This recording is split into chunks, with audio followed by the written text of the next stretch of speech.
சகலத்தை செய்கிற வல்லவர் என்று சொல்லியிருக்கிற நீ கண்டிப்பாக நீ போய் நில்லு, அவர் பேசுவார்னு சொன்னார்.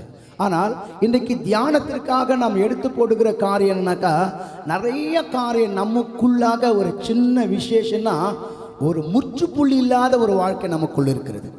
என்ன இருக்குது? முற்றுப்புள்ளி இருக்கணும்.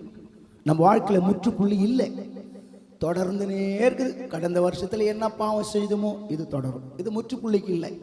கடந்த வாரத்தில் அதிகமாக கோவப்பட்டிருப்போம், அது கொடுத்து மன்னிக்கிறதே கிடையாது, ஆண்டவர்கிட்ட கேட்கறதே கிடையாது. கடந்த வாரத்தில் எரிச்சல் உள்ள ஆவி இருந்திருக்கும், அதுக்கு ஒரு முற்றுப்புள்ளி கிடையாது. நம்ம வாழ்க்கையில் ஆண்டவர் மன்னிக்கிறவர் சொல்லிட்டாரு, 70 மன்னிப்பாருன்னு. இந்த மன்னிப்புக்கெல்லாம் கணக்கு உண்டு, புரியுதுங்களா? மன்னிப்புக்கு கணக்கு உண்டு. மன்னிப்புக்கு என்ன ஏதோ ஒரு நினச்சின்னு இருக்கக்கூடாது. நமக்கு மன்னிப்புக்கு கணக்கு உண்டு.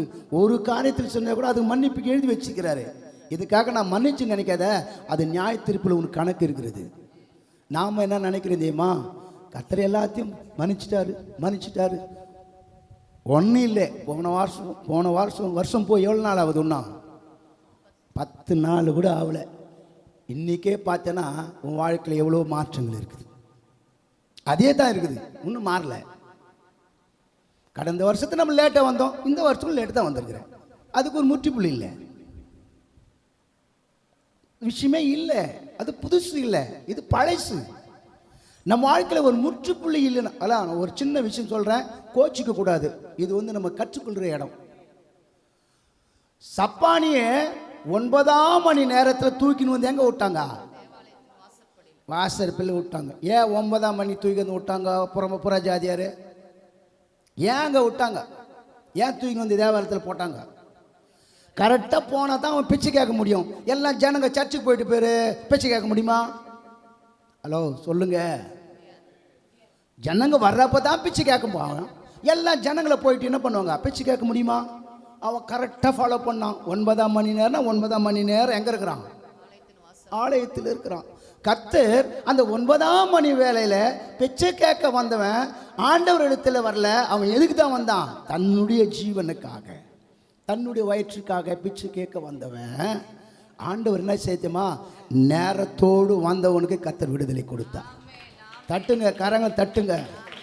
அவன் நேரத்தோடு வந்ததுனால தான், நேரத்தோடு பிச்சை கேட்டதுனால தான் அவனுடைய வாழ்வை கர்த்தர் மாற்றினார். அந்த பேதுரு யோவான் வந்தாங்க. சரி, இவரத்தில் எதோ பெருசாக கிடைக்கும் அப்படின்னு நினச்சா. நீ நினைக்கிற மாதிரி என்கிட்டனே இல்லை, வெள்ளியும் பொண்ணும் என்னிடத்தில் இல்லை, என்னிடத்தில் உள்ளதை நான் உனக்கு கொடுக்குறேன். நசரேயனாகிய இயேசு கிறிஸ்து நாமத்தில் எழுந்து நட. ஆமேன்னு சொல்லுங்களேன். நான் இதுதான் சொல்லியிருப்பேன். அவர் என்ன சொல்லி முடிச்சிட்டாரு. எனக்கு ஆமேன் அலையில் சொல்லணும்னா நான் பிரசங்கத்துக்கே போக மாட்டேன். என் ஜனங்களை அப்படித்தான் நடத்தின்னு இருப்பேன். நான் ஆமேன்னு சொல்லியிருக்கேன்னு அலையில் சொல்லுவேன். அதான் சொல்லினே வந்தால் தான் நானும் ஊன் காட்டுற மாதிரி கதை. அது ஒரே ஒரு வார்த்தை. அத்தனை வருஷம் அவன் அந்த சப்பானி எத்தனை வயசாக இருப்பான்? என்ன வயசு சொல்ல முடியுமா? அப்போஸ்தலர் 4ஆம் அதிகாரம் 22ஆம் வசனம் வாசிங்க. நான் பிரசங்கத்துக்கு போல, லேட்டாக வந்தவங்களுக்கு நான் சொன்னது வார்த்தை இது. 4ஆம் அதிகாரம் 22. அற்புதமாய் சுகமாக்கப்பட்ட மனுஷன் கரங்களை தட்டு. எத்தனை வருஷம்? 40 வயசு. என்ன எடுத்துருந்தான்? பிச்சை எடுத்துருந்தான். 40 வயசு வரையில் ஆண்டவரனை ஆலோசித்து பார்த்தார். எப்படி வந்தான்? எத்தனை பேர் விசுவாசிக்கிறீங்க? அப்போ ஒரு முற்றுப்புள்ளி வைக்கணும். உன் வாழ்க்கையில் என் வாழ்க்கையில் முற்றுப்புள்ளி வைக்கணும். நான் கூட காலத்தம்ம தான் வந்தேன், என்னை மன்னிங்க. காரணம்னா நான் சபையை முடிச்சுட்டு சில ஜனங்க வரல, உடனே பார்த்து சந்திச்சுட்டு வந்துடுவேன். நான் காலத்தை தம்மத மாட்டேன். ஒரு 10 நிமிஷம் தான் கூட போய் அவங்க வீட்டில் போயிட்டு ஏன் வரல, காரணம் என்ன, போய் ஜெபம் பண்ணி முடிச்சுட்டு தான் நான் வருவேன். அதனால தான் ஒரு 5 நிமிஷம் காலதாமமாச்சு. என்னை மன்னிங்க, நான் கூட தப்பு தான். நான் எப்பவுமே நேரத்தோடு தான் வருவேன். எங்கே போனாலும் 1/2 மணி நேரம் முன்னாடி தான் உட்காருவேன். 1/2 மணி நேரம் முன்னாடி விசுவாசி கூட உட்காந்து தான் நான் அப்புறம் மேலே வருவேன். ஆமேன்னு சொல்லுங்கள். அப்போது நம்முடைய வாழ்க்கையில் நேரத்தை கடைப்பிடிச்சனா கர்த்தர் உனக்கு கிஃப்ட் கொடுப்பார். எத்தனை விசுவாசிக்கிறீங்க? வெகுமதிகளை கர்த்தர் வைத்திருக்கிறார். உனக்கும் எனக்கும் இந்த புதிய ஆண்டிலே கர்த்தர் வெகுமதிகளை வைத்திருக்கிறார். நீ யாரை தேடி போக அவசியம் இல்லை. கர்த்தர் முடிவிலே நீ என்ன நினைச்சோ கர்த்தர் உனக்கு வீட்டை கொடுப்பார். நீ என்ன நினைச்சோ அந்த வீட்டை கொடுப்பார். நீ என்ன நினைச்சோ அந்த காரு கொடுப்பார். நீ நினைச்ச அந்த பைக்கை கொடுப்பார். உன் இருதயத்தில் யாரை வைக்கக்கூடாது? உலக மக்களை வைக்க கிறிஸ்து மட்டும்தான் இருக்கணும். நீ வருகிறது சுமக்கிற இந்த வேதத்தை சுமக்கிறன்னு சொன்னா நீ கர்த்தரை சுமந்தா ஆண்டவர் உன்னை சுமப்பார். நீங்க என்ன பண்றீங்க தெரியுமா? அவர் எப்பவும் கேட்க போறது கிடையாது. இவரு கேட்பாரு. நாங்க கேட்கல. யார் கேட்பாரு? அவர் சகலமும் நல்லொழுக்கமும் கரங்கமா செய்கிறவர். ஒன்று கூட குறையில்லாத படைச்சவர். நேரத்தை எல்லாத்தையும் படைச்சவர். நான் ஒவ்வொன்றுக்கும் ஒரு காரணம் எடுக்க முடியும். இப்போ டைம் இல்லை. ஒவ்வொருத்தருக்கும் ஒரு காரணத்தை எடுக்க முடியும். டைம் கிடையாது. சுருக்கமாக முடிச்சுட்டு ஏன்னா எனக்கு என்ன டைம் ஐயா பார்த்தீங்களா? இதே 3 நிமிஷம் போச்சு. நான் தட்டிக்கு போகிறது என்னை எத்தனை வந்த வருஷத்தை நான் என்னத்தான் பேசுறது. நான் சரி நம்ம சீக்கிரமாக போகலாம்.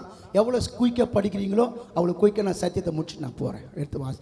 சங்கீத பாடல் 41 பல்லவி 9. சீக்கிரம் வாங்க. யாருபா? என் பிராண சிநேகிதனும் நான் நம்பினவனும் என் அப்பம் புசித்தவனும் ஆகிய மனுஷனும் இது என்ன புதுசாகுது? இது என்ன புதுசாகுது வார்த்தை? படிச்சிங்களா அந்த வார்த்தைங்களா?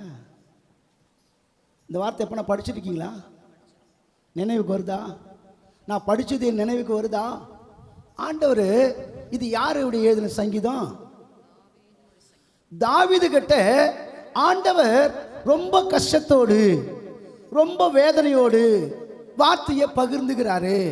ரொம்ப அதை சொல்ல போனாக்கா ஆண்டவருக்கு எப்படிப்பட்ட ஒரு கஷ்டமா இருக்குது பாருங்க. என் பிராண சிநேகிதனும் நான் நம்பினவனும் என்னோட அப்பம் புசித்த மனுஷன் என் மேல் குதிகாலை தூக்கினான். எவ்வளவு கஷ்டமாகுது பத்தியா? இதை தீர்க்க தரிசனமாக யாருக்கு எழுதப்பட்டிருக்கிறதுன்னு சொன்னா தாவீதுக்கு சொல்றார். எப்பா அதை கொஞ்சம் வருங்காலத்தில் நடக்கிற காரியங்களை முன்னாடியே யாருக்கு எழுதுறாரு? தாவீதுக்கு சொல்லி வைத்திருக்கிறார். அப்போ ஏன் இந்த காரியம் எதற்காக சொல்லப்பட்டிருக்கிறது, இந்த காரியம் எதற்காக வருகிறது என்று பார்ப்போமானால் என்ன சிநேகிதனா? பிராண சிநேகிதன், உயிருள்ள சிநேகிதன், அன்புள்ள சிநேகிதன். இன்றைக்கு நாம கூட ஆண்டவர் சிநேகிக்கிறோம். ஆண்டவர் சொல்றார், என்னை சிநேகிக்கிறவளை நான் சிநேகிக்கிறேன். அதிகாலையில் தேடுகிறவர்களை கண்டடைவார்கள். சிநேகம், சிநேகம் என்றது எதை குறிக்குதுன்னா வலி. எது வலி? சிநேகம்னா வலி, அன்பு. உன்னை விட்டு ஒருத்தர் பிரிஞ்சு போனாங்கன்னா அந்த வலி எப்பவுமே நம்மளை குத்தி கொண்டே இருக்கும். என்னை விட்டு போயிட்டாங்க, என்னை விட்டு போயிட்டாங்க, எங்களை விட்டு போயிட்டாங்கன்னு சொல்லி அந்த வலி, அப்படிப்பட்ட ஒரு வலி தான் எது? சிநேகம். இந்த அன்பு என்பது எப்படிப்பட்ட வலிதுன்னா கிறிஸ்து நமக்காக வலியை அனுபவிச்சு கஷ்டப்பட்ட காரணம்னா இந்த மனுஷனால தான். யாரால? இந்த மனுஷனால தான் வலியை சுமந்தார். இந்த மனுஷனால தான் சிலுவையை சுமந்தார். யாருன்னு சொன்னா நான் அவர் சொல்றாரு, என பிராண சிநேகிதன், அப்புறம் நான் நம்பினவன் என்னோடு என்ன சாப்பிட்டனா? எத்தனை பேருக்கு சாப்பிட்றீங்க? இப்போ சாப்பிட போறீங்க. இனிமேல் தான் உங்க கதை இருக்க போகுது. இப்போ நம்ம சாப்பிட போறோம். வார வாரம் எங்கள் சபையில் கூட வார வாரம் தான் அதை பிக்கிறது. நாம் என்ன செஞ்சுன்னு இருக்குன்னு ஆண்டவர் பின்னாடி சொல்ல போறார். ஆமென் சொல்லுங்க. நான் நம்பினவன் என்னோட அப்பம் புசித்தவன் என்ன பண்ணனா? குதிகாலை தூக்கினான் அப்படின்னு சொன்னோன்னே இவர் யார்? இவர் யாரை குறித்து பேசுகிறார்? இவர் எப்படிப்பட்ட குறித்து பேசுகிறார் என்று சொல்லும்போது அது மாத்திரமல்ல, இங்க வேதனைப்பட்ட ஆண்டவர் யோவான் எழுதும்போது யோவானில் குறித்து கொஞ்சம் சொல்றார். அங்க கொஞ்சம் தெரிஞ்சுக்குப்பா. யோவானின் சுவிசேஷம் 13ஆம் அதிகாரம் 18ஆம் வசனம் கொஞ்சம் திருப்பிக்கோ. இந்த வேதனை இது 80% வேதனை, மீது 20% யோவான் ஸ்தானம் யோவான் கிட்ட சொல்றார். வாசிங்க 13:18. இப்ப இங்க வரும்போது எல்லாம் கட் பண்ணிட்டாரு. உங்கள் எல்லாரையும் குறித்து நான் என்ன பண்ணல? பேசவில்லை.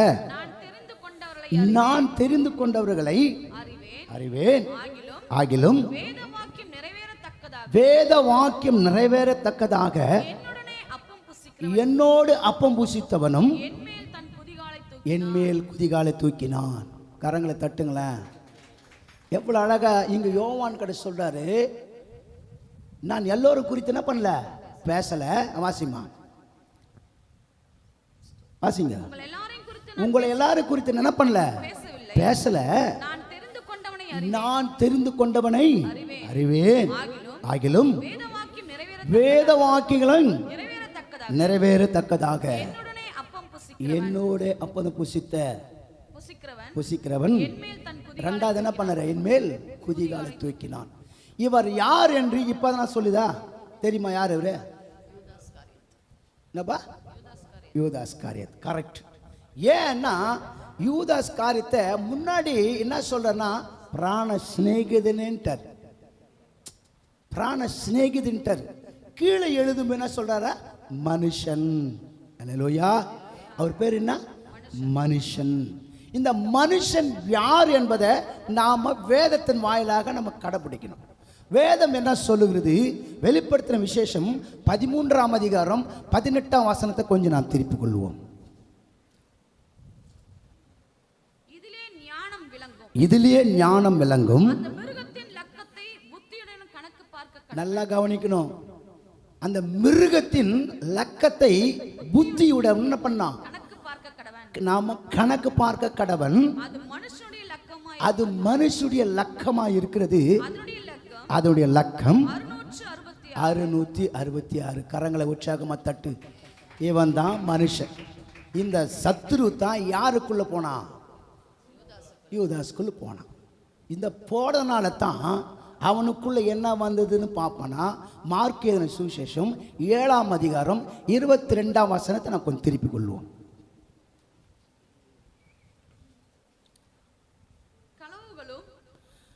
மார்க் 7:21 வாசிங்க. எப்படியெனில் இங்க என்ன சொல்றாரு? மனுஷருடைய இருதயத்துக்குள் இருந்து. முதல்ல என்ன வந்துச்சு அவருக்கு? இப்போ இன்றைக்கு நம்ம புதிய ஆண்டுல அடியெடுத்து வைக்கிற நம்முடைய வாழ்க்கையில் நீங்கள் தேவ மனுஷனா இனம் கண்டு கொண்டு வாழ கற்றுக்கணும். நாம் தேவ மனுஷர்களா வெறும் மனுஷர்களா?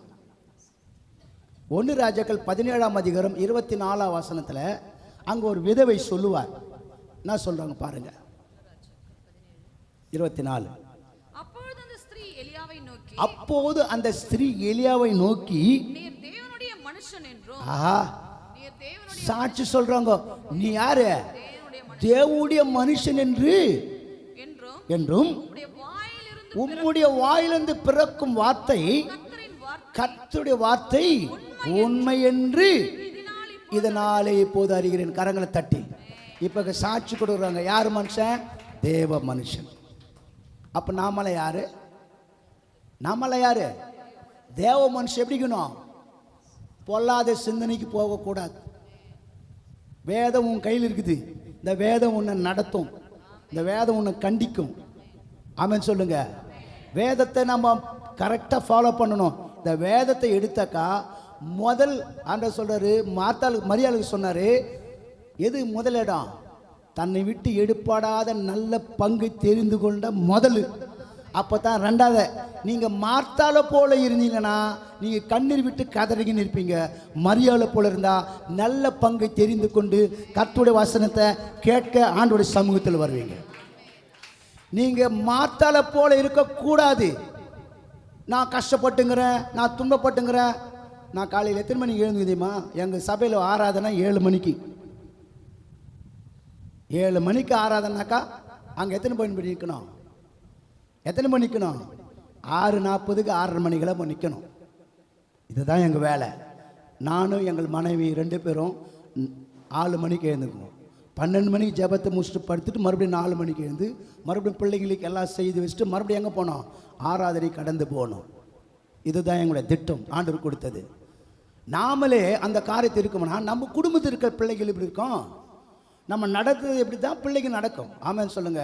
அப்போது இன்னைக்கு என்ன வந்ததுனாக்கா, சத்துரு ஒன்றுக்குள்ள ஆண்டவர் சொல்கிறாரு, பொல்லாத சிந்தனைகளும் விபச்சாரங்களும் வேசித்தனங்களும், வாசிங்க, கொலை பாதகங்களும் களவுகளும் பொருளாசையும் துஷ்டத்தனங்களும் கபடும் காம விகாரமும் வன்கண்ணும் தூஷணமும் பெருமையும் மதிகேடும் புறப்பட்டு எங்கேருந்து வருது? அமெரிக்காவில் இருந்தா, ஹாங்காங்ல இருந்தா, சிங்கப்பூர்ல இருந்தா, எங்கேருந்து வருது?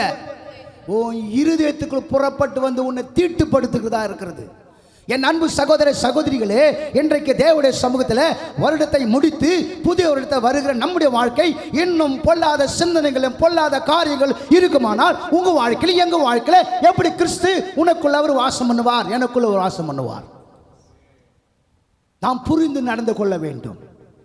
சத்ரு எப்படி வருவான்னு தெரியாது, எந்த விஷயத்தில் வருவான், எப்படி நம்மிடத்தில் வருவான்னு தெரியாது. நாம் அதை இனங்கண்டு கொள்ள வேண்டும். நீ சபைக்கு போகிறதுக்கு முன்னாடி பிரச்சனை கொண்டு வருவான். முதல்ல காலில் எழுந்த உடனே நைட்டு ஜெபம் பண்ணும்போது, நான் நேரத்துக்கோடு கடந்து போகணும் என்று சொல்லி ஜெபித்து படை. கர்த்தர் உன் வேலையெல்லாம் கர்த்தர் செஞ்சிருவார். நீ வேலை செய்ய தேவையில்லை, மொத்தம் அவர் செஞ்சிருவார். தூங்கி எழுந்துக்கும் போது எல்லாம் வேலை முடிஞ்சிருக்கும். யார் செய்வாங்க தெரியும்? கர்த்தர் செய்வார். எல்லாவற்றையும் அவர் செய்வார். நாம் என்ன நினைக்கிறேன்னு கேட்டேன்னா, எப்போனாலும் போகலாம், எப்போனாலும் வர்றதெல்லாம் தேவனுடைய காரியம் கிடையாது. அப்போது யார் அவன் மனுஷன்னா, அவன் சாத்தான், அவனுக்குள்ளே குடியிருக்கிறான். எடுத்து வாசிப்போமானால் யோவானின் சுவிசேஷம் 6ஆம் அதிகாரம் 64ஆம் வசனத்தை வாசிப்போம். கொஞ்சம் சீக்கிரமா போங்க, டைம் இல்லை. ஆகிலும் சிலர் உண்டு சொல்லிட்டாரு. சீஷர்களை பார்த்து சொன்னாரு, 60 சொல்றாரு, நீங்களும் போய், இது கடினமான உபதேசம், இதை யாரு கேட்பார் என்று 60 சொல்றாரு. சீஷர்களை பார்த்து சொல்றாரு, என்ன சொல்றாங்க அப்படின்னு சொன்னா, இது கடினமான 6:60 வாசிங்க.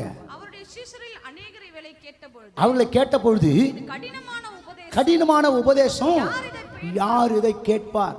பா, இது கடினமான உபதேசம் தான். நீ எடுத்துக்கினீனாக்கா அது ஈஸியா இருக்கும். கடினம்னா கடினம் தான். அதுக்கு தான் 64 சொல்றாரு. வாசிங்க. ஆகிலும் உங்களில் விசுவாசியாதவர்கள் சிலர் உண்டு என்றார். நான் சொல்லலை. உங்களை குற்றப்படுத்தவோ உங்களை வந்து நோகடிக்கவோ நான் சொல்லவோ நான் வரல. இது கர்த்தருடைய வார்த்தை. உங்களில் சிலர் என்ன இருக்கிறாங்களா? விசுவாசியாத சிலர் உண்டு, விசுவாசிக்காதவர் இன்னார் என்றும், தம்மை காட்டி கொடுக்கிறவன் இன்னார் என்றும் கரங்களை தட்டி கர்த்தர் ஆதி முதலால் அறிந்திருக்கிறார். தன்னை காட்டி கொடுக்கிறவன் யார் என்றும் கர்த்தர் அறிந்திருக்கிறார். விசுவாசியாத நம்முடைய வாழ்க்கையில் இந்த வேதம் நமக்கு தேவையில்லை. உலக வாழ்க்கை நம்ம போய்க்கினே இருக்கலாம், நம்ம சந்தோஷமாக வாழலாம். ஆண்டவர் ஏன்னு கேட்கவே மாட்டார். நீங்கள் எப்படினாலும் போகலாம். ஆனால் அனலும் இல்லாமல் குளிரி இல்லாமல் நீங்கள் வெதவெதுப்பாக இருப்பேன்னா ஆண்டவர் உங்களை வாந்தி பண்ணி போட்டுருவார்.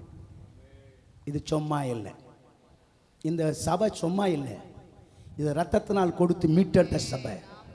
பிளட்டு, ரத்தத்தினால் கொடுக்கப்பட்ட பிளட்டு. சும்மா ரத்தம் சிந்தலை, சும்மா கொடுக்கப்படலை. உனக்காக சிந்திய ரத்தத்தினால் உன்னை மீட்கெடுக்கப்பட்டிருக்கிறாரு. நீங்கள் என்ன பண்ணுறீங்கன்னா, நம்முடைய வாழ்க்கையில் ஏதோ போகலாம், ஏதோ வரலாம், ஏதாவது கிடைக்கும், ஏதாவது கிடைக்கலனா நின்று போடலாம். அதெல்லாம் வார்த்தை கிடையாது. தொடர்ந்து தேவனை அவர் தொடர்ந்து பிடிச்சு கொள்ளணும், தொடர்ந்து வரணும், தொடர்ந்து அவர் கூட வரணும். 70 வாசிமா. அவர்கள் நோக்கி, பா, 12 உங்களை நான் தெரிந்து கொள்ளவில்லையா? உங்களுக்குள்ள ஒருவன் என்ன இருக்கிறான்? பா, எப்படி பேசுறப்ப ஆண்டவரே? உங்களுக்குள்ள ஒருவன் என்ன இருக்கிறான்? அப்போ உன் குடும்பத்துக்குள்ள ஒருத்தன் என்ன இருக்கிறான்? உனக்குள்ள ஒன்று வேற இருக்கிறான். அவன் தான் தடை பண்ணுறான், அவன் தான் தடை பண்ணுறான். எப்படி வராத? நேரத்துக்கு போவாத. ஏன் தெரியுமா? 4 பேர் நிற்க வச்சிடறான். ஏன்னா ஊழிக்காரருடைய மெசேஜே திருப்புறது யாரு? நான் சொல்லணுமாத்த? இப்போ ஊழிக்கார் பேசினே இருப்பார். அப்போ தான் 2 பேர் உள்ளே வந்து நோய்வாங்க. நோய்ஞ்சவங்க சும்மா இருக்க மாட்டாங்க. சோத்திரம் ஐயான்னுவாங்க. இவர் அதை விட்டுட்டு என்ன பண்ணுவார்? ஸ்தோத்திரம் பண்ணிட்டு அவங்களுக்கு பிரசங்கம் பண்ணுவார். புரியுதா புரியலையா? நீ வந்து நேராக உட்காந்த கூட பிரச்சனை கிடையாது. வரும்போதே ஸ்தோத்திரம் ஐயானாக்கா நான் ஸ்தோத்திரம் பண்ணுறதா, நான் பிரசங்கம் பண்ணுறதா, இல்லை உன்னை கவனிக்கதா, நான் கத்தரை கவனிக்கதா, வார்த்தை கவனிக்கதா? ஹலோ, புரியுதுங்களா? புரியுதா? இது கர்த்தருடைய வார்த்தை. இன்னைக்கு ஆண்டவருக்குள்ள நீ வருகிற வாழ்க்கை ஒரு மாற்றத்தில் தேவன் வரணும். ஒரு மாற்றம் இல்லாத ஒரு வாழ்க்கை நம்மளுக்கு தேவையில்லை. அப்படிப்பட்ட ஆண்டவர் விரும்பல, அப்படிப்பட்ட விரும்பாத அது வரவே கூடாது, அது தேவையில்லை. நான் கடினமாக பேச நினச்சிக்காத, என்ன அப்படித்தான் ஆண்டவர் ஆயிடுச்சார். அப்போ அவர் என்ன சொல்றாரு? எப்படி இருக்கிறாரா? 70 வாசிங்க. இயேசுவை நோக்கி பன்னிருவராய் உங்களை நான் தெரிந்து கொண்டேன், உங்களுக்குள்ள ஒருவன் யார் இருக்கான்? எத்தனை பேர் விசுவாசிக்கிறீங்களே? இதை கண்டுபிடிங்க. ஏன் இந்த கால தாமதம்? எதுக்காக ஆண்டவரை நாம் தேட முடியாது? ஏன் நம்மளுக்குள்ள கஷ்டங்கள்? ஏன் நம்மளுக்குள்ள வேதனைகள்? நம்மளுக்குள்ள பிரச்சனை காரணம் என்ன? உங்களுக்குள்ள யார் இருக்கிறான்? பிசாசு இருக்கிறான். வாசிங்க.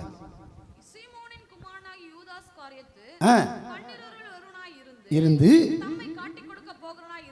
எப்படி இருக்கிறா? தம்மை காட்டி கொடுக்கிறவனாகிய இருந்தபடியால் அவனை குறித்து இப்படி சொன்னார். ஹல்லேலூயா சொல்லுங்க. இப்பதான் தீர்க்கமா சொல்லி வர்றார். இப்பதான் ஆண்டவர் ஆழமாக சொல்லின்னு வர்றார். என் அன்பு சகோதரி சகோதரிகளே, கொஞ்சம் நினைச்சு பாருங்க. இவன் காட்டி கொடுப்பான் தான், ஆனா பிரச்சனை அனுபவிக்கப்பது யாரு? கிறிஸ்து. இப்ப காட்டி கொடுத்துட்டு போயிட்டான்னாக்கா அனுபவிக்க போறது யாரு? கிறிஸ்து. கொஞ்சம் நாம் சிந்திக்க வேண்டும். கொஞ்சம் இன்னைக்கு நான் நினச்சி பார்க்க முடியல. என்னுடைய அண்ணமாக வந்து இன்னைக்கு சபையில் உட்காந்து நிற்கிறாங்க. எனக்கு ஒரு சந்தோஷம், ரொம்ப அருமையான ஒரு சந்தோஷம். ஏன்னா அவங்களெல்லாம் கிறிஸ்துக்குள்ள வருவாங்களே எனக்கு தெரியாது. ஆனால் இன்னைக்கு அந்த குடும்பங்களை கர்த்தர் தொட்டு இருக்கிறார். அதுதான் கர்த்தர் உயர்ந்தவர், அதனால தான் கர்த்தர் வல்லவர். ஆமென் சொல்லுங்க.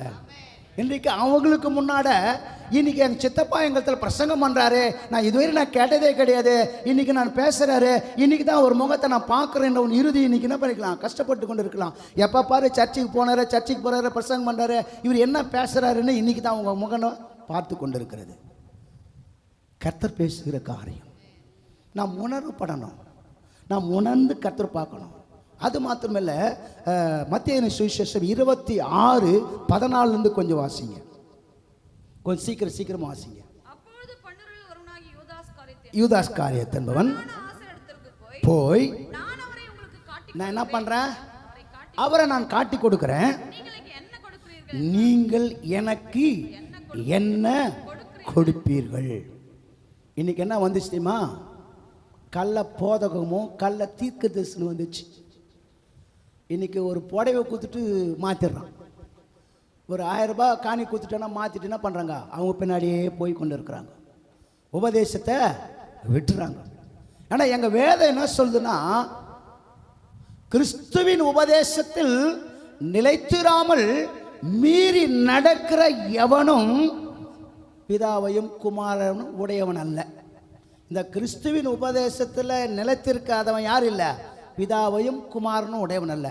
கிறிஸ்துவின் உபதேசத்தில் நிலைத்திருக்கிறவனே பிதாவையும் குமாரனையும் உடையவன். இந்த உபதேசத்தை கொண்டு வராமல் வேறே உபதேசத்தை கொண்டு வந்தால் உங்கள் வீட்டில் ஏற்றுக்கொள்ளாதீர்கள். ஏற்றுக்கொள்ளுகிறவன் அவனுக்கு என்ன பண்ணதா? வாழ்த்துதல் சொல்லாமல் இருங்க. அவனுக்கு வாழ்த்துதல் சொல்லுகிறவர்கள் அவனுடைய துர்க்கிரிகளுக்கு பங்கு உள்ளவர்களாக இருக்கிறீர்கள். நாங்கள் நிறைய பேருக்கு நான் பிரைஸ்லாம் சொல்ல மாட்டேன். இந்த உபதேசம் இல்லாத நான் ஸ்தோத்திரம் சொல்ல மாட்டேன். ஏன்னா ஸ்தோத்திரம் வேஸ்ட்டாக போகக்கூடாது. ஆமாம் சொல்லுங்க. ஏன்னா ஆண்டவர் சொல்லிட்டாரு, அவனுக்கு ஸ்தோத்திரம் சொல்லாத, பிரைஸ்லாம் சொல்லாதுன்ட்டார். காரணம் என்ன? கிறிஸ்துவின் உபதேசத்தை நிலைத்திராதவன் யார் கிடையாது? பிதாவையும் குமாரனை உடையவன் அல்ல. எத்தனை பேர் விசுவாசிங்க? இது 3 யோவான் 9 சொல்லுது. அப்புறம் எழுதிக்கிங்க. இதுதான் உண்மை, இதுதான் கர்த்தருடைய வார்த்தை. அப்போ நம்முடைய வாழ்க்கையில் எதில் நிலைத்திருக்குன்னா, கிறிஸ்துவின் உபதேசத்தில் நாம் இருக்க வேண்டும். கிறிஸ்துவின் உபதேசம் என்ன சொல்லுதுன்னா, அவர்கள் சீஷர்கள் வாரத்தின் முதல் நாளில் ஒன்று கூடி அப்பம் விட்டார்கள். இதுதான் கிறிஸ்துவின் உபதேசம். அதுதான் ஐயா சொன்னார். இன்றைக்கு நம்முடைய வாழ்க்கையில் பிரசங்கம் மாறுதுன்னு சொல்லாது. இப்போ தான் வரப்போகுது. நான் அவரை காட்டி கொடுக்குறேன், நீ எனக்கு என்ன தரீங்கண்ணா எனக்கு கூட சொன்னாங்க.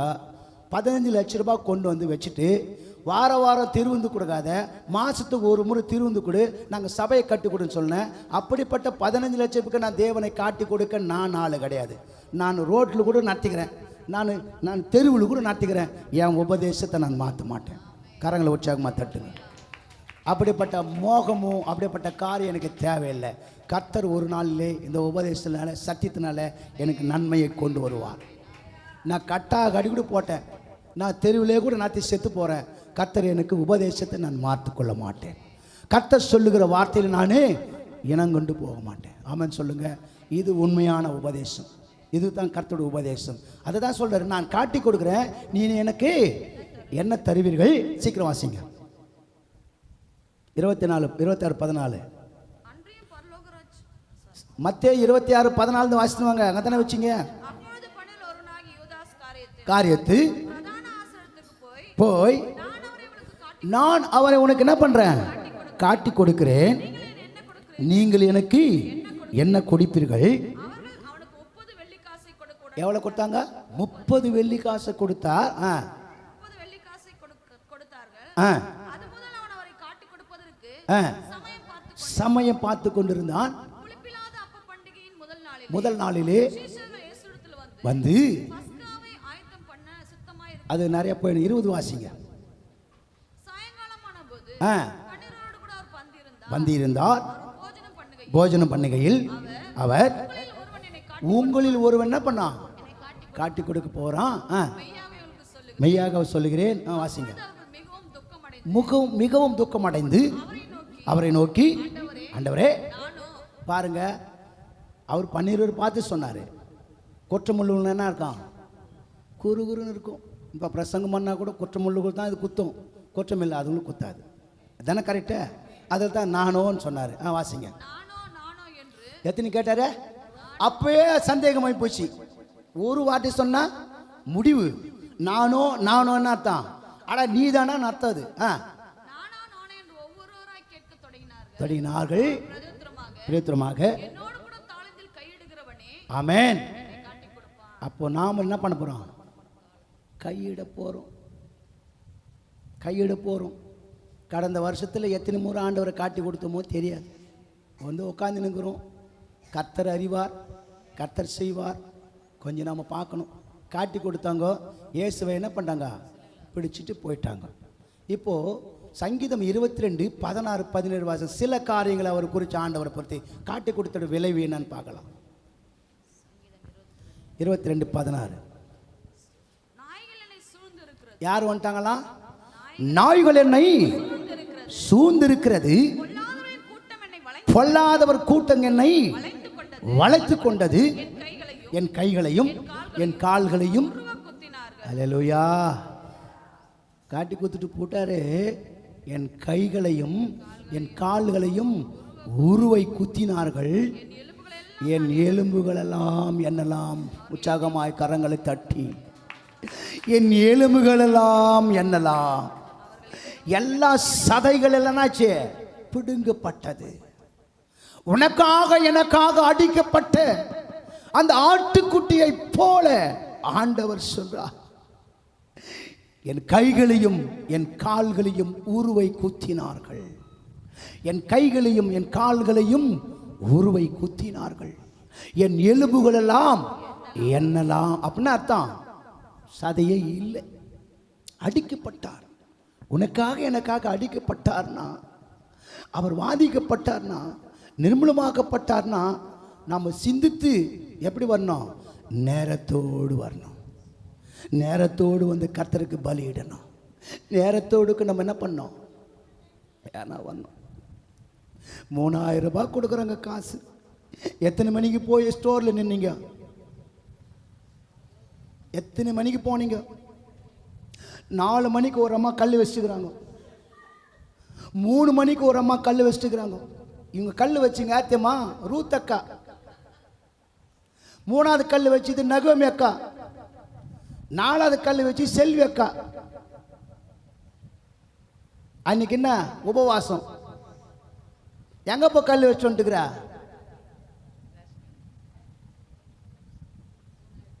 3000 ரூபாய்க்கு எங்க வச்சுட்டு வந்து எத்தனை மணிக்கு போயிருக்கிறா? சண்டேக்கு எத்தனை மணிக்கு வர்றா? எத்தனை கல் வச்சோ அத்தனை கல் வச்சிருவார் உனக்கு. ஆண்டவர் விட மாட்டார். 3000 முக்கியமா, மூத்த தலைவர் முக்கியமா நம்மளுக்கு? சொல்லுங்க. எந்த பணம் உனக்கு வந்து உதவும்? எந்த பணம் உனக்கு கொடுப்பாரு? அவர் கொடுக்கிறது நிச்சயம். உன் இருதயமா உனக்கு வெளிச்சம். நான் சொல்ல வேண்டிய அவசியம் கிடையாது. இது அக்கா கல்லு போட்டு போகுது, அதுக்கு நான் காவலு. காலையில மகதன மரியாள் போனார். அடக்கம் பண்ணிட்டு பார்த்தாரு, அங்க இல்லை. அவங்களுக்கு தெரியல. செத்தவரை போய் எங்க தேடிங்கிறாங்க? கல்லர்ல தேடிங்கிறாங்க. அவர் என்ன பண்ணாரு? உயிரோடு எழுந்திருப்ப தேடலாமா? இன்னைக்கு நீங்க அப்படித்தான் தேடிங்கிறீங்க. உயிர் தேர்ந்து எங்கிறாரு? சபையில் இருக்கிறார். கரங்களை தட்டி கத்திரமாய்ப்பட்டு அவர் சொன்னபடியே 3ஆம் நாள் உயிர் தெழுந்தார். இங்க இருக்கிறார் ஆண்டவர். நாம் ஆண்டவர் பார்க்கணும், ஆண்டவர் கவனிக்கணும். வேதம் சொல்லுது, ஃபர்ஸ்ட் ப்ரேயர் டு காட். முதல் இடம் யாருக்கு? தேவனுக்கு தான். முதல் இடமே தேவனுக்கு தான். என் வீட்டில் சரி, என் குடும்பத்தில் சரி, நான் முதல் இடம் கிறிஸ்துக்கு தான். என் சொந்த பந்தத்துக்கு எந்த ஃபங்க்ஷனுக்கும் கடைசியாக நான் தான் போவேன். எந்த சாவானா இருக்கட்டும், உண்மையை கூட சொல்கிறேன், தப்பாக நினச்சிக்காதீங்க. எங்கள் அம்மாவே செத்துட்டா கூட அந்த அம்மா நல்லா தூங்க வச்சுட்டு, பாய் போட்டு தூங்க வச்சுட்டு, ஆராதனை முடிச்சுட்டு வந்தால் எங்கள் அம்மா செத்தவன் நான் சொல்லுவேன். இது என் வயிறு ஆக்கி. சபையில் ஒரு ஆளை பார்க்குறாரு. வந்துட்டாங்க சபைக்கு, தாய் தகப்பன் வந்துட்டாங்க. பிள்ளை வரல. அவங்கள கேட்குறாங்க, என்னம்மா பிள்ளை வரல? சுற்றி சுற்றி பார்க்குறாரு. தாய் தகப்பன் வந்துட்டு இருக்கிறாங்க. பிள்ளை வருவானே, பிள்ளை காணுமே, பிள்ளை காணுமே. ஊழியக்காருக்குன்னா வச்சு கஷ்டம் வந்துச்சு. முடிவு வந்துச்சு. முடிவு வந்த உடனே அந்த அம்மா ஒரு சான்ஸ் கேட்குறாங்க. ஏன் கொஞ்சம் மைக்கு ஒரு 5 நிமிஷம் கொடுங்க ஐயான்னு கேட்குறாங்க. என்னம்மா சொல்லுமா? வாமா சொல்லு. ஐயா, என் மகன் இறந்துட்டான், நீங்கள் வந்து அடக்கம் பண்ணுங்க. கரங்கள் தட்டி கத்திர மையப்பட்டு. ஏம்மா மக செத்துட்டானா? ஆமாம் ஐயா. ஆராதனைக்கு நேரம் ஆச்சுன்னு சொல்லிட்டு பிள்ளையை வச்சுட்டு நாங்கள் வந்துட்டோம். ஆராதனைக்கு வந்துட்டோம். இப்போ வந்து நீங்கள் என்ன பண்ணுங்க, என் பிள்ளை அடக்கம் பண்ணோம். செத்தத்தை குறித்து நீ கவலைப்படாத.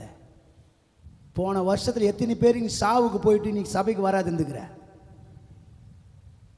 எத்தனை பேர் நீ சாவுக்கு போயிருக்கிறீங்க சபையை விட்டுட்டு?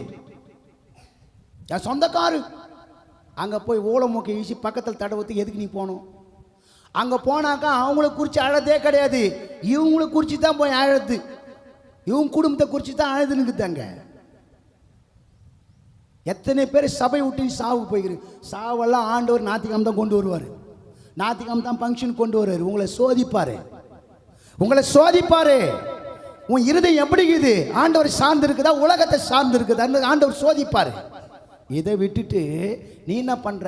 மா அப்பா சீரியஸாகிறாரு, சனிக்கிழமை மாப்பிள்ளை நீயும் கலந்து வந்துருங்க. ஏன் இன்னைக்கோ நாளைக்கு பூடு போட்டோம், எனக்காக என் ஆண்டவர் செத்தாரு, அதுக்காக நான் போத்தல. எனக்காக ஜீவனை கொடுத்தாரு, எனக்காக ரத்தம் சிந்தினாரு, அவர் எலும்புகள் எல்லாம் எண்ணலாம் என்று சொல்றாரு. என் கைகளும் கால்களும் உருவை குத்தினார்களே, என் எலும்புகள் எல்லாம் என்னலாம் பட்சியா? பட்சிந்த நீ போவியா? சாவுக்கு போவியா? அங்கே போய் என்ன பண்ண போற? ரொம்ப அழுதுன்னு இருக்கும் போதே நீ எத்து போன வேன் ஆறு அடிப்பான், நான் கிளம்புறவான்னு போய் உடனே வண்டி ஏறி உட்காந்துக்குவேன். இதுக்கு எதுக்கு போனோம்? இது எதுக்கு போனோம்?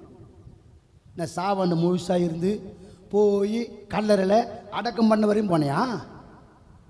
இங்கேருந்து போகிறது ஒரு 15 நிமிஷம், அங்கேருந்து போகிறது 10 நிமிஷம். அவன் சின்ன யானைக்கார ஆறு அடிப்பான், பாம்பு அடிப்பான், டைம் ஆகுது, வண்டி எடுக்கிறாங்க வாங்கினா உடனே ஓடியாந்து போகிறதுக்கு இதுக்கு போனோம். அதுக்கு நீ சபைக்கே வந்துக்கலாம்ல, இங்கே வந்து சத்தியத்தை கேட்டுக்கலாம்ல. இருமனம் உள்ளவர்களாக இருந்தால் தன் வழிகளில் நிலையற்ற வாழ்க்கை. இருமனம் உள்ளவர்களாக இருப்பீர்களானால் உன் வாழ்க்கை நிலையற்ற வாழ்க்கை ஒன்று இருக்கிறது, மறந்து போயிடக்கூடாது. என் கைகளும் கால்களும் உருவை குத்தினார்கள், என் எலும்புகள் என்னலாம்? அவர்கள் என்னை நோக்கி பார்த்து கொண்டிருக்கிறார்கள். போதுமா? இன்னைக்கு என்ன வஸ்திரம் கட்டின்னு வந்துக்கிற? எப்படி ஃப்ரெஷ்ஷாக இருக்கிற, எவ்வளோ சூப்பராக இருக்கிற. அவ்வளவு அழகு தெரிஞ்சிருக்கிற. ஆனால் அவருடைய வஸ்திரத்தை என்ன பண்ணாங்க? பங்கிட்டு போட்டாங்க. எவ்வளோ தேவை வருத்துறான்? ஒரு துண்டு கூட பல லட்சம் ரூபா. ஆண்டவர் அங்கிருந்து இப்படி ஒரு சூழ்நிலை. ஏசாயா 50:6 வாசிங்க, சீக்கிரம் வாசிங்க. அடிக்கிறவர்களுக்கு என் முதுகையும் என்ன கொடுத்தாரா? அதனால தான் எலும்புகள் என்னன்ற, அடிக்கிறவர்களுக்கு என் முதுகையும் தாடை மயிரை பிடுகிறவர்களுக்கு என் தாடைகளையும் ஒப்பு கொடுத்தேன். அவமானத்துக்கும் உமிழ்நீருக்கும் என் முகத்தை என்ன பண்ண? யாருக்காக? எனக்காக. நான் இப்படி வெள்ளஞ்சொல்லமா நிற்கிறதுக்கு தான் கர்த்தனை செய்தார். நான் இப்படி ஒரு வாழ்க்கை வாழ்வதற்கு அவர் கடினப்பட்டார், நான் சந்தோஷமா இருக்கிறேன். அவர் கடினப்பட்டார், நான் சமாதானமா இருக்கிறேன். அவர் துக்கப்பட்டார், நான் சந்தோஷமா இருக்கிறேன். ஒரு நாளாவது முழங்கால படிட்டு எனக்காக அடிக்கப்பட்ட ஆண்டரே என்று சொல்லி கதறி இருக்கிறியா? அழுது இருக்கிறியா? ஒரு நாளும் இல்லை. போய்கொண்டே இருக்குது வாழ்க்கை. அப்போ நாம் திரும்பி பார்க்கணும், ஆண்டவரை திரும்பி பார்க்கணும். நாம் எப்படி வாழ்ந்து கொண்டிருக்கிறோம்? ஆண்டவரை இன்றைக்கு நாம் அவர் குதிகாலை தூக்கினார்கள், நான் என்ன செய்து கொண்டிருக்கிறேன்? நான் கிறிஸ்துவை என்ன செய்து கொண்டிருக்கிறேன்? நான் கிறிஸ்துவை பரீட்சித்து பார்த்து கொண்டிருக்கிறேனா? கிறிஸ்துவை நான் அவமானப்படுத்திக் கொண்டிருக்கிறேனா? கிறிஸ்துடைய நாமத்தை தூஷித்தும்படி நான் செய்து கொண்டிருக்கிறேனா? என் வாழ்க்கை அப்படி இருக்கிறதா என்று என்ன பண்ணோம்? ஆராய்ந்து பார்க்க வேண்டும். நம் வாழ்க்கை ஆராய்ந்து பார்க்க வேண்டும். எபிரேயர் 6:4 திருப்பி சீக்கிரம்.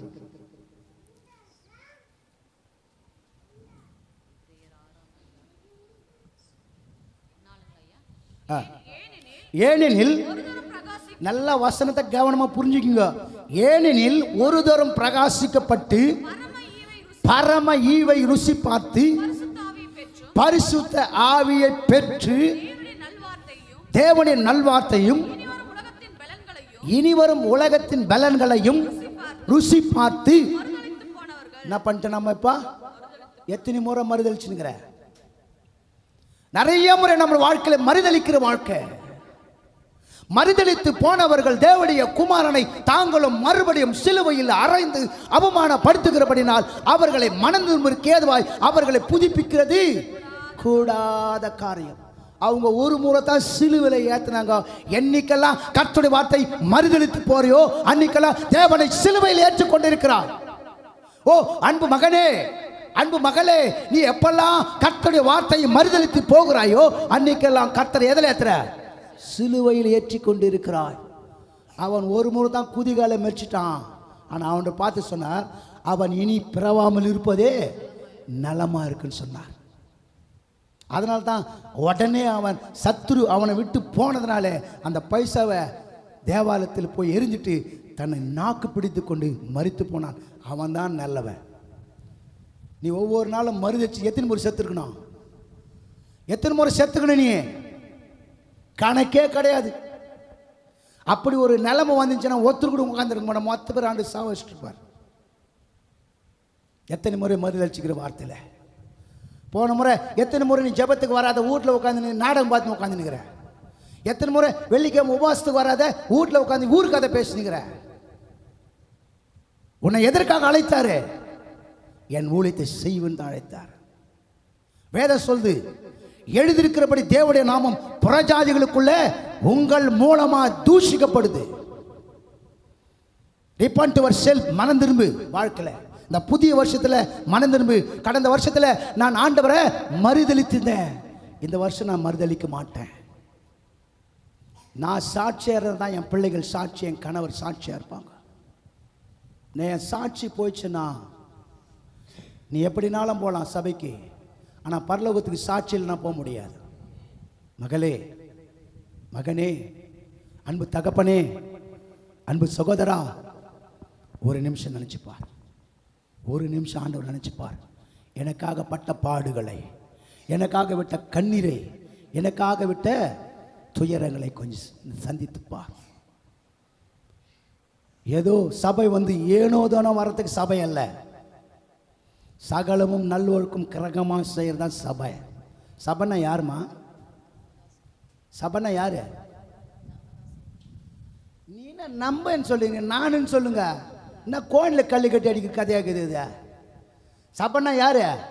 அப்ப நானே லேட்டாக வந்தாக்கா எப்படி இங்கே ஆண்டவர் வாசம் பண்ணுவார்? சொல்லுங்க. இனிமேல் தான் வாசனம் வருது. இனிமேல் தான் வசனத்தை பேச போறார்.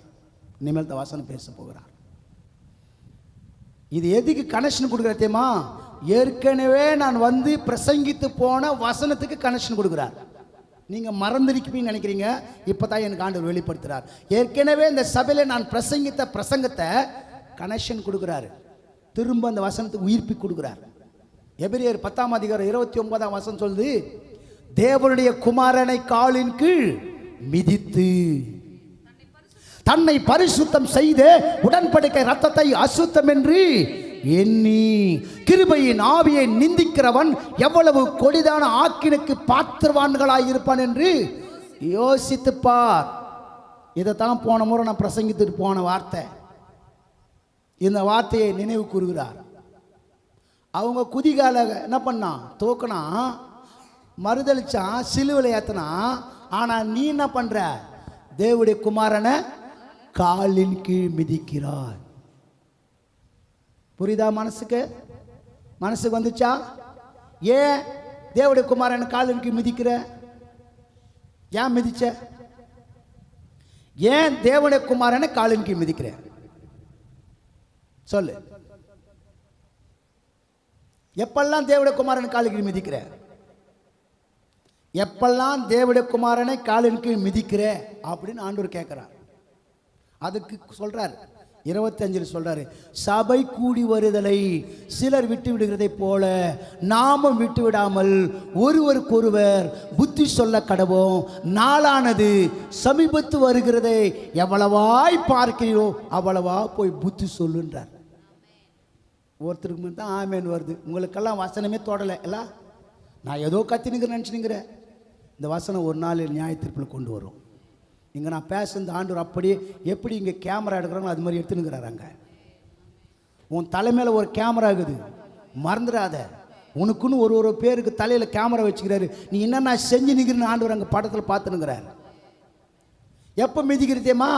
என்னைக்கெல்லாம் சபை கூடி வராத போறியோ அன்னைக்கெல்லாம் மிதிக்கிறேன். ஆனால் இங்கே மட்டும் அதெல்லாம் இருக்கக்கூடாது. இங்கே இந்த அந்நிய பாஷைக்கெல்லாம் இருக்கக்கூடாது. சபைக்கே சரியா வரல, அது நான் அந்நிய பாஷை உனக்கு வந்துடுது. எப்படி அந்நிய பாஷை உனக்கு வரும்? உடனே வந்து அதெல்லாம் இங்கே இருக்கவே கூடாது. கரெக்டாக சபைக்கு வா, கரெக்டாக உன்னை நடத்துவார். உன் இஷ்டத்துக்கெல்லாம் இங்கே பிரசங்கம் கிடையாது. கர்த்தருடைய இஷ்டத்து தான் பிரசங்கம். கர்த்தருடைய இஷ்டத்துக்கு பிரசங்கம், உன் இஷ்டத்துக்கு பைபிள் கிடையாது. அவர் சொல்லப்பட்டதை கை கொண்டா தான் நீ பாத்திரவனா இருக்க முடியும்.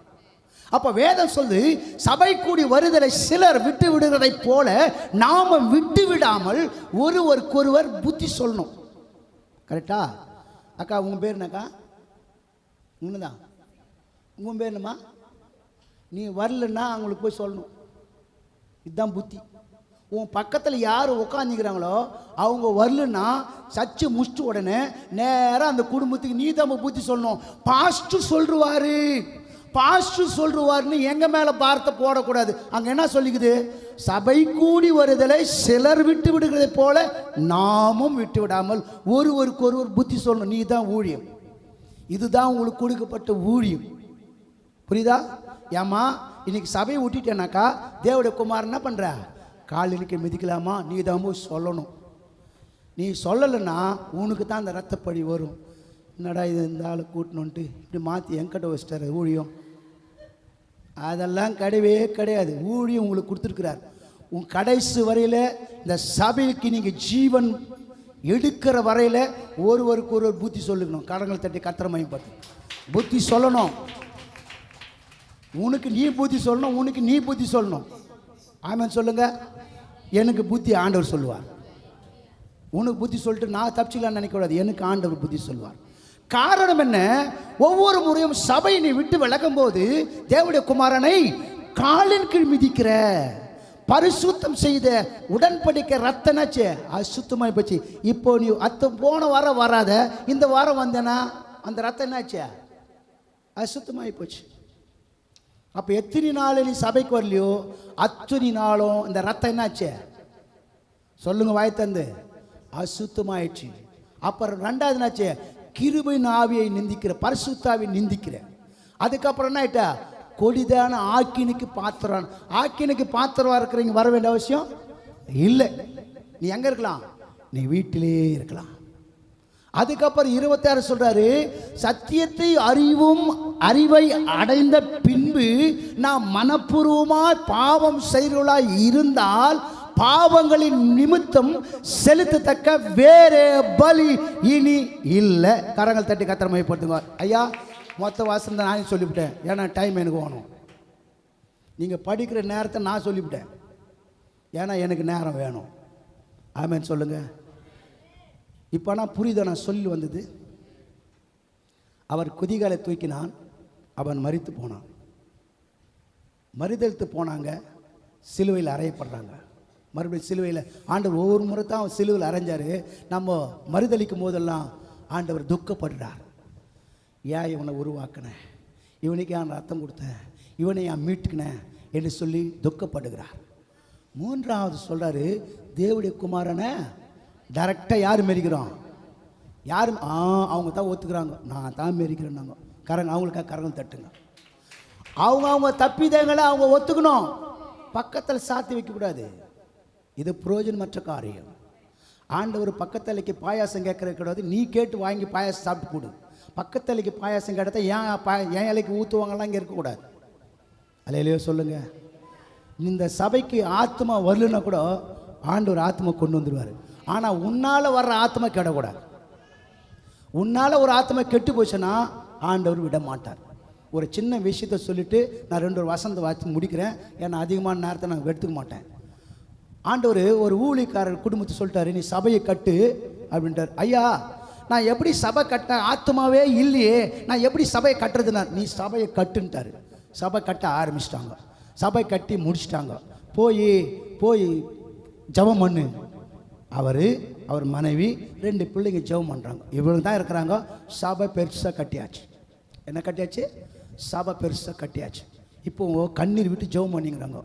ஆண்டவர் ஏன் தான் இப்படி கஷ்டப்படுத்தினுங்கிறாரோ, ஒரு ஆத்மாவுக்கும் நான் சுவிசேஷம் சொல்லலை, ஒரு ஆத்மாவுக்கும் நான் எதுவுமே சொல்லலை.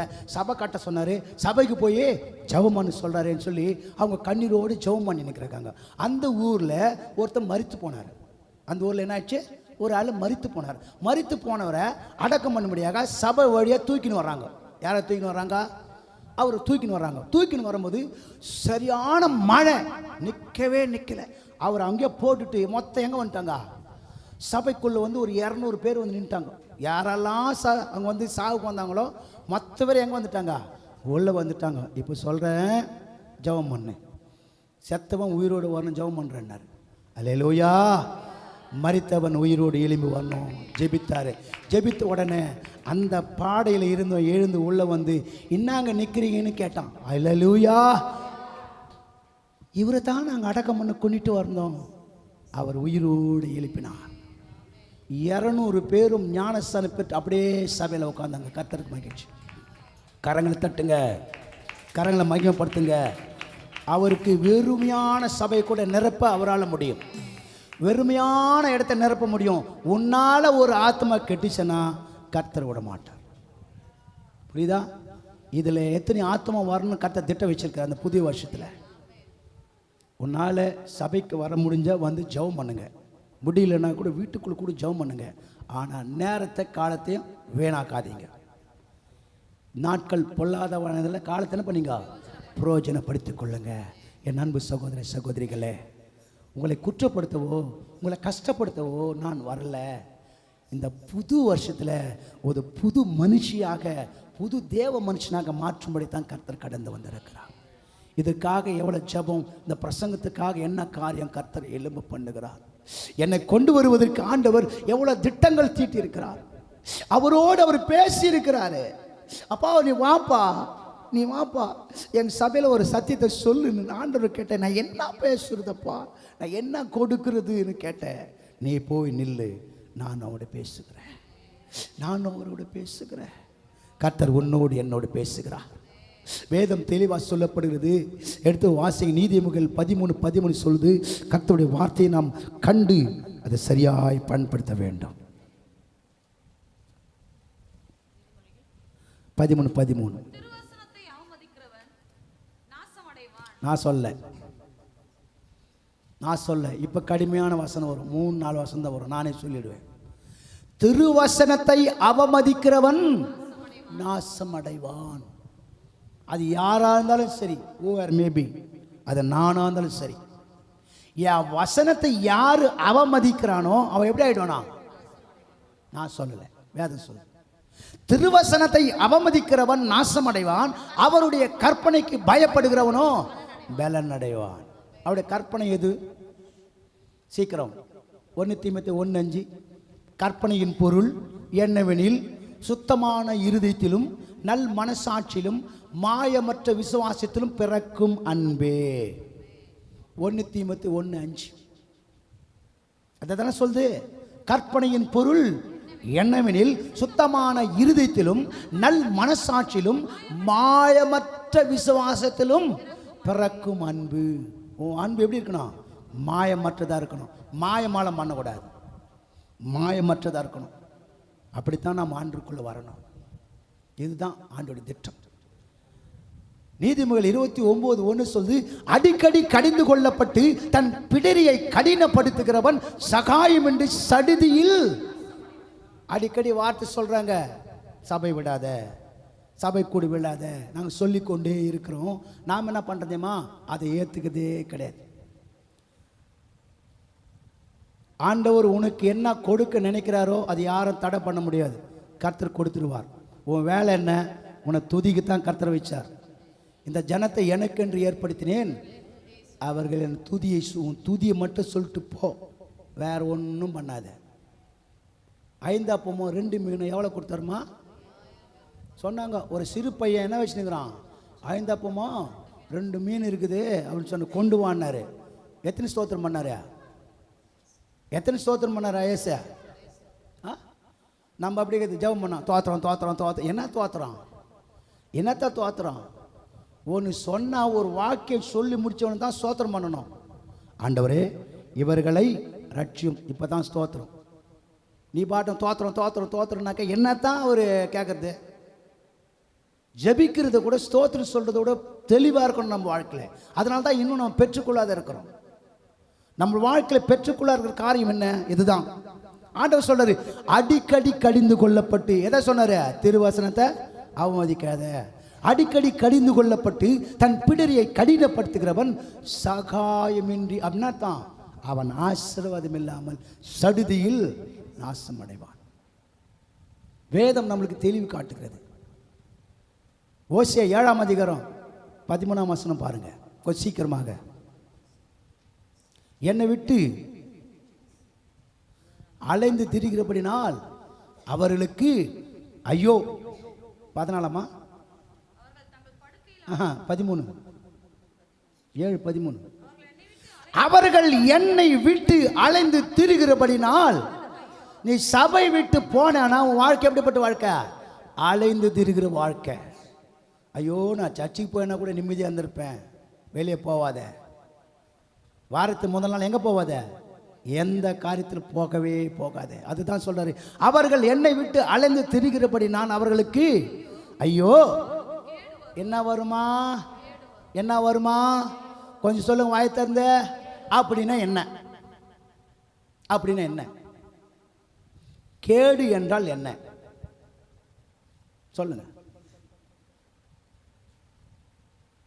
கேடு என்றால் மரணம். பெரியவங்க வயசானவங்க சொல்லுவாங்க, இதை தூக்கி எங்கே வைக்கல? குழியில். அதுதான் கேடு.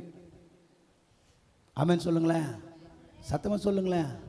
அக்கா அப்புறம் பாருக்கா, ஆமென் சொல்லுங்க. அவர் ஆண்டவர் கேட்குறாரு, கேடு வரும்.